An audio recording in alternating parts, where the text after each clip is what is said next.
मेरे किसान भाइयों बहनों, ये जो पैसा दिया जा रहा है ये आपके हक का है। कोई इसको वापस नहीं ले सकता है, न मोदी वापस ले सकता है, न राज्य की कोई सरकार भी वापस ले सकती है। और इसलिए ऐसी अफवाह फैलाने वालों को मुंहतोड़ जवाब दे देना भाइयों बहनों। 7.5 लाख करोड़, कोई बिचौलिया नहीं, कोई दलाल नहीं, कोई मेरा तेरा नहीं, न कोई जाति के आधार पर, न कोई धर्म के आधार पर, हर किसी को 5 एकड़ और उससे कम जमीन है उन सबके खाते में सीधे।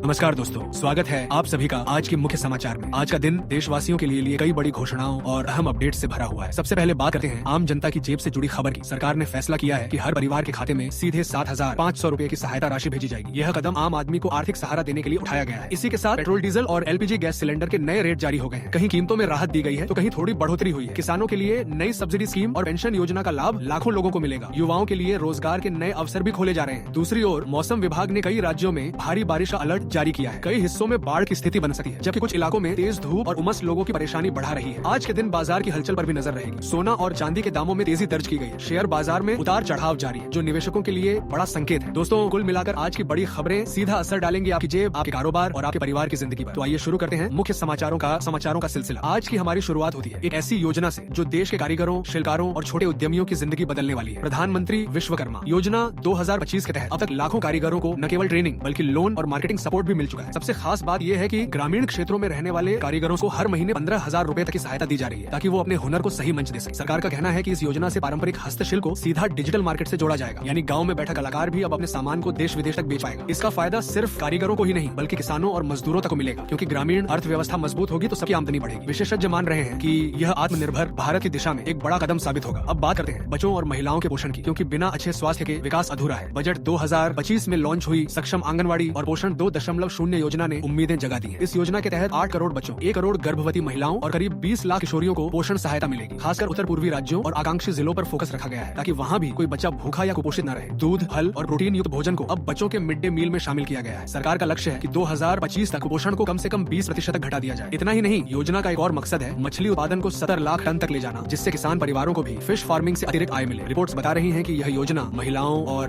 बच्चों की सेहत के साथ साथ किसानों की जेब को भी भरपूर ताकत देगी। दोस्तों, जब गाँव खुशहाल होंगे तभी देश मजबूत होगा, और इसी सोच को ध्यान में रखकर शुरू हुई आदर्श ग्राम योजना 2025। इसका मकसद है अनुसूचित जाति बहुल गांवों का संपूर्ण विकास करना। हर गांव को 20 लाख रुपए तक की फंडिंग दी जा रही है, जिससे सड़कें, बिजली और पानी की सुविधाएं बेहतर हो। किसानों और मजदूरों को इस योजना से सीधा फायदा मिलेगा, क्योंकि जब इंफ्रास्ट्रक्चर अच्छा होगा तो रोजगार के मौके बढ़ेंगे और पलायन कम होगा। इस योजना के तहत 2025 तक 10,000 गाँवों को कवर करने का लक्ष्य है। सबसे अच्छी बात यह है कि बच्चों के लिए खेल मैदान और बुजुर्गों के लिए सामुदायिक केंद्र बनाए जा रहे हैं, यानी हर उम्र के लोगों की जरूरतों का ध्यान रखा जा रहा है। महात्मा गांधी की जयंती पर लॉन्च हुई यह योजना समाज को जोड़ने और समावेशी विकास की ओर एक बड़ी पहल मानी जा रही है। अब चलते हैं खेती की ओर, क्योंकि किसान देश की रीढ़ है। पीएम किसान सम्मान निधि योजना 2025 में किसानों को सालाना 6,000 रुपए सीधे उनके बैंक खातों में ट्रांसफर किए जा रहे हैं। इस योजना का दायरा बढ़ाकर अब टेनेंट फार्मर्स, यानी जो किसान जमीन किराए पर लेकर खेती करते हैं, उन्हें भी इसमें शामिल कर लिया गया है। इससे छोटे किसानों को बीज, खाद और फसल बीमा खरीदने में मदद मिल रही है। महिलाओं को भी अप्रत्यक्ष रूप से लाभ मिल रहा है, क्योंकि घर की जिम्मेदारियों में यह पैसा बहुत बड़ी राहत देता है। सरकार ने इस बार बजट में 20,050 करोड़ रुपए का आउटले रखा है, जिससे मछली उत्पादन भी 70 लाख टन तक बढ़ने की उम्मीद है। डिजिटल प्लेटफॉर्म की मदद से पूरी प्रक्रिया पारदर्शी हो रही है और लक्ष्य साफ है, किसानों की आय को दोगुना करना। अब जरा महिलाओं की आर्थिक स्वतंत्रता की बात करें। 2025 में डायरेक्ट बेनिफिट ट्रांसफर यानी DBT के जरिए महिलाओं को 2 लाख करोड़ रुपए से अधिक की सहायता दी गई है। पीएम किसान, पेंशन और स्कॉलरशिप जैसी 440 योजनाओं में से 60% लाभ सीधे महिलाओं तक पहुंच रहा है। खासकर गृहिणियों को रसोई गैस सब्सिडी सीधे खाते में मिल रही है, जिससे घर का बजट संभल रहा है। स्टेट बैंक की रिपोर्ट के मुताबिक DBT की वजह से योजनाओं में लीकेज 50% कम हो गया है, यानी पैसा अब सीधे हकदार तक पहुंच रहा है। किसानों की पत्नियों को फसल बीमा क्लेम मिलना आसान हो गया है और गरीबी रेखा के नीचे रहने वाली लाखों महिलाओं की आर्थिक स्थिति मजबूत हुई है। इसे सच में महिलाओं को आत्मनिर्भर बनाने की दिशा में बड़ा कदम कहा जा सकता है। आगे बढ़ते हैं किसानों की वित्तीय जरूरतों की ओर। किसान क्रेडिट कार्ड यानी KVC योजना 2025 में 7.7 करोड़ किसानों, मछुआरों और डेयरी फार्मर्स को 5 लाख रुपए तक का लोन आसानी से मिल रहा है। सबसे बड़ी राहत है ब्याज सबवेंशन, जिसकी वजह से किसानों को केवल 7% की दर पर ही ऋण लेना पड़ता है। छोटे किसान अब आसानी से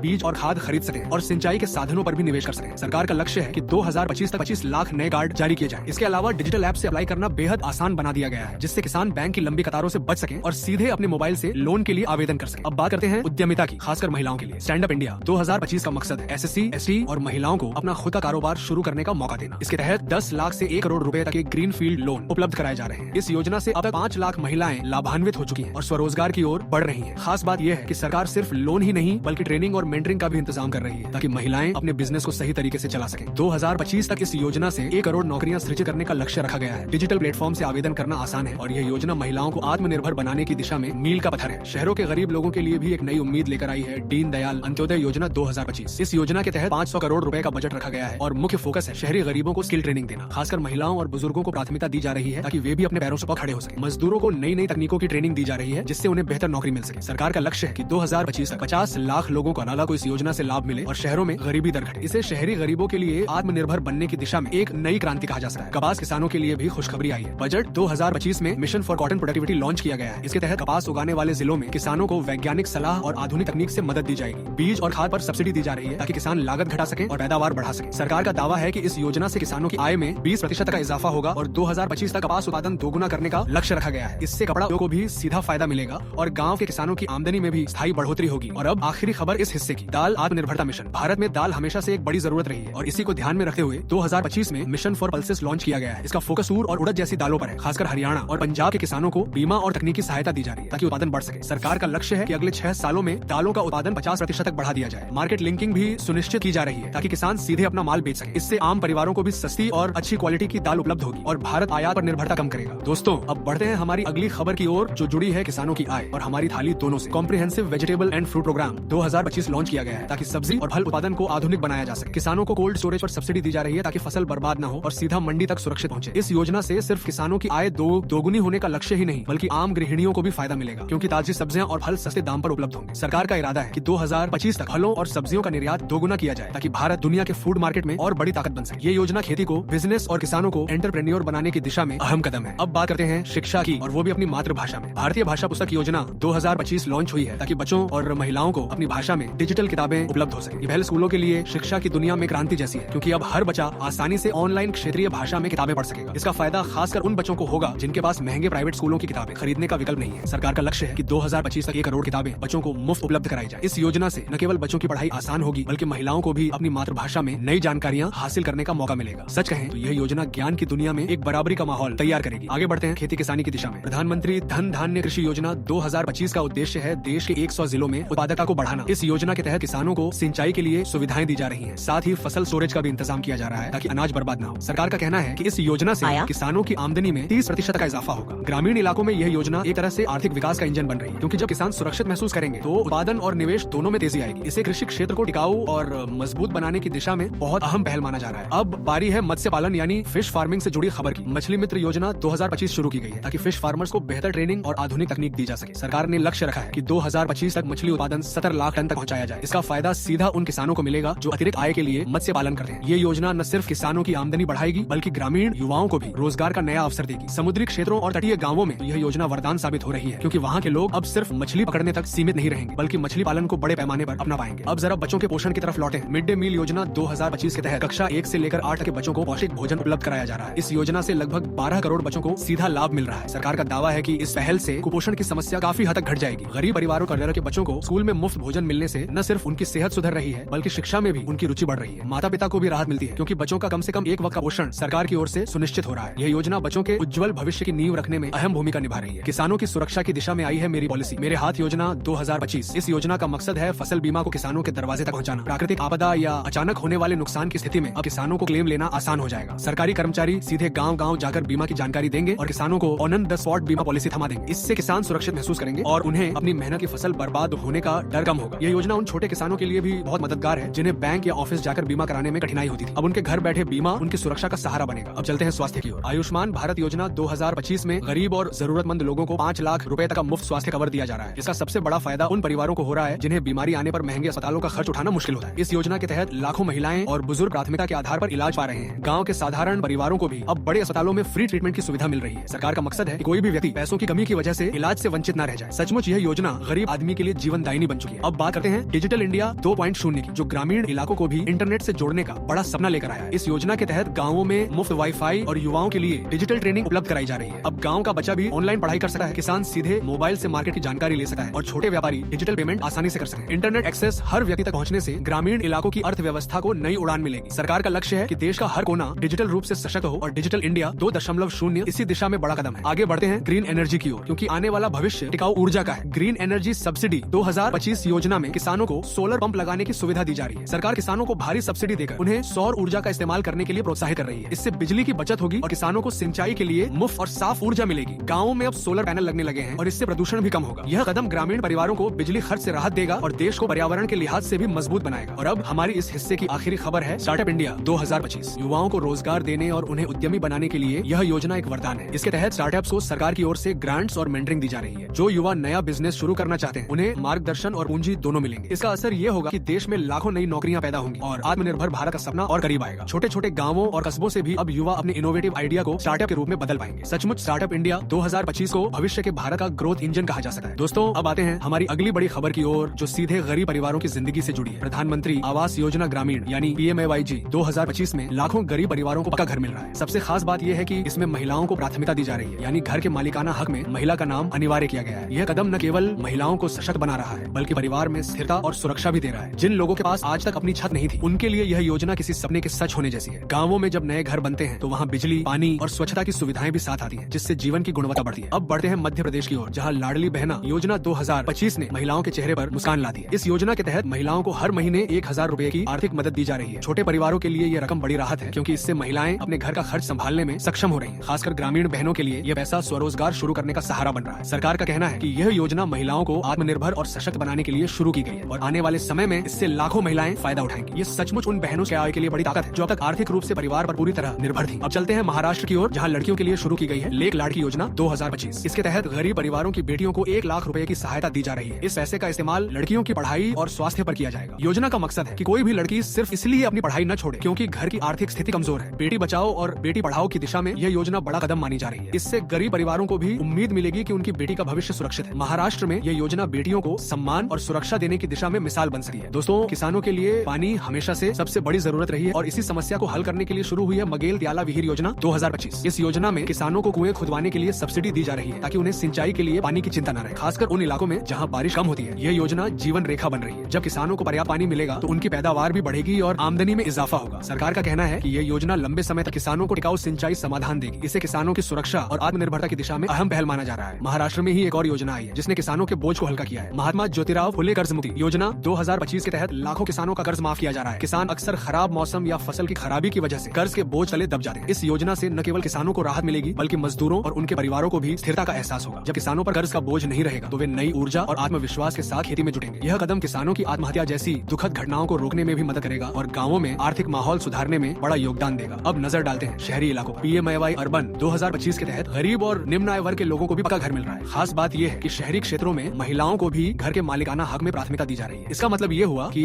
अब शहरों में रहने वाले छोटे छोटे परिवार भी किराए की परेशानी से निकलकर अपना स्थायी घर पा सकेंगे। योजना का मकसद है कि हर किसी के सिर पर छत हो और कोई भी परिवार बेघर न रहे। इससे न केवल लोगों को रोजगार को सुरक्षा मिलेगी बल्कि बच्चों की पढ़ाई और जीवन स्तर में भी सुधार आएगा। डिजिटल सशक्तिकरण की दिशा में एक और अहम पहल है आधार से बैंक बैलेंस चेक की सुविधा। 2025 में शुरू हुई इस सुविधा से अब बुजुर्ग और ग्रामीण इलाकों के लोग भी आसानी से अपना बैंक बैलेंस चेक कर सकें। पहले जहां बैंक जाकर घंटों लाइन में लगना पड़ता था, वहीं अब सिर्फ आधार से जुड़े मोबाइल या उपकरण पर यह काम मिनटों में हो रहा है। इसका फायदा खासकर उन लोगों को है जो पढ़े लिखे नहीं है, लेकिन डिजिटल सुविधा से अब उन्हें भी आत्मनिर्भरता का अनुभव हो रहा है। यह कदम आम आदमी के जीवन में पारदर्शिता और सुविधा दोनों लाने वाला है। अब बात करते हैं ईंधन की, क्योंकि यह हर घर की रोजाना की जरूरत है। 2 अक्टूबर 2025 को पेट्रोल और डीजल की कीमतों में कोई बदलाव नहीं किया गया। मुंबई में पेट्रोल 103 रुपए 50 पैसे और डीजल 92 रुपए 81 पैसे प्रति लीटर पर स्थिर रहा। खास बात यह है कि पिछले 9 महीनों से इनकी कीमतों में कोई बढ़ोतरी नहीं हुई। आम आदमी के लिए यह राहत की बात है, क्योंकि पेट्रोल डीजल महंगा होने पर हर चीज के दाम पर असर पड़ता है। कीमतें स्थिर रहने से ट्रांसपोर्ट लागत भी कंट्रोल में है और महंगाई पर काबू पाने में मदद मिल रही है। गृहिणियों के लिए एक और राहत है LPG सिलेंडर की कीमत। 14.2 किलो का LPG सिलेंडर 852 रुपए 50 पैसे पर अप्रैल से स्थिर है और महिलाओं को DBT के जरिए सब्सिडी दी जा रही है। इसका मतलब ये है कि अब घर की रसोई पर महंगाई का बोझ ज्यादा नहीं पड़ेगा। खासकर गरीब और मध्यम वर्गीय परिवारों के लिए यह राहत बड़ी मदद है। सरकार का लक्ष्य है कि हर घर तक LPG पहुंच सके और महिलाएं धुएं से मुक्त होकर साफ सुथरे चूल्हे पर खाना पका सके। और अब हमारी आज की अंतिम खबर है मौसम से जुड़ी। भारतीय मौसम विभाग ने 5 से 7 अक्टूबर तक उत्तर पश्चिम भारत के लिए रेड अलर्ट जारी किया है। भारी बारिश और भूस्खलन का खतरा जताया गया है। इसका असर खासकर पहाड़ी इलाकों में ज्यादा होगा, जहां बाढ़ और जमीन खिसकने की घटनाओं की संभावना है। आम जनता को सतर्क रहने की सलाह दी गई है और स्थानीय प्रशासन ने भी राहत और बचाव दल को अलर्ट पर रखा है। यह चेतावनी हमें याद दिलाती है कि मौसम कभी भी अचानक बदल सकता है और सुरक्षा को हल्के में नहीं लेना चाहिए।